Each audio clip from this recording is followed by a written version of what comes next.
নমস্কার, আবারও চলে এসেছি শ্রী শ্রী মা শারদামণির অমৃত কথা নিয়ে।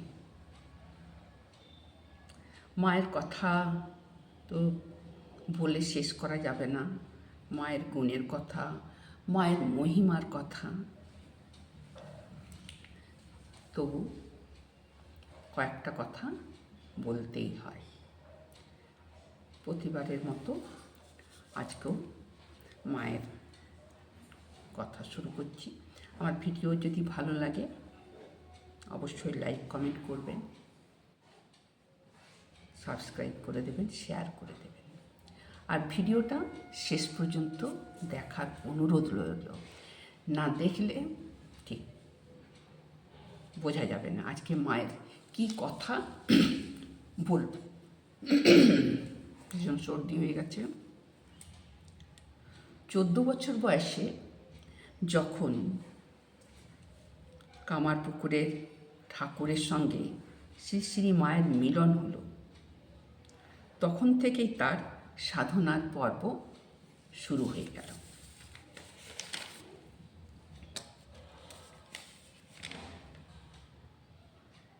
ওই সময় ঠাকুরের শিক্ষাদান প্রসঙ্গে মা বলেছিলেন, ঠাকুর যখন মেয়েদের উপদেশ দিতেন শুনতে শুনতে আমি মাঝে মাঝে ঘুমিয়ে পড়তাম। তখন তো মায়েরও বয়স খুবই অল্প। অন্য মেয়েরা ঠেলে তুলে জাগিয়ে দিত, তখন আচমকা মায়ের ঘুম ভেঙে যেত। ঠাকুর বলতেন, না গো, ওকে তুলো না, ও কি সাধে ঘুমিয়েছে, এসব শুনলে ওর আর এখানে থাকতে চাইবে না, চোঁ চোঁ দৌড় মারবে।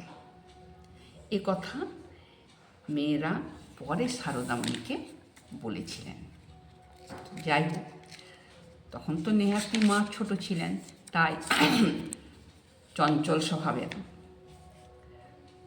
কি অর্থে ঠাকুর এই ধরনের উক্তি করেছিলেন তা বোঝা খুব শক্ত।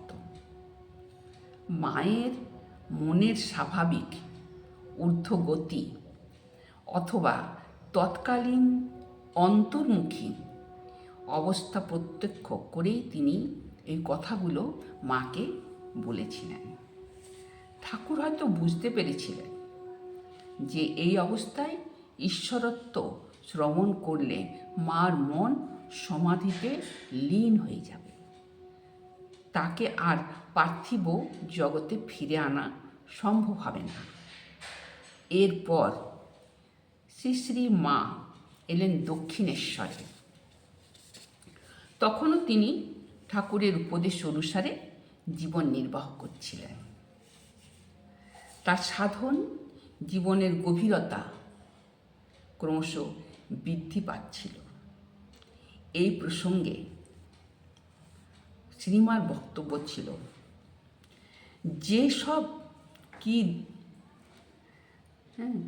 কি দিনই না গেছে, সেই সব জ্যোৎস্না রাতে চাঁদের পানে তাকিয়ে জোর হাতে বলেছিল, তোমার এই জ্যোৎস্নার মতো আমার অন্তর নির্মল করে দাও।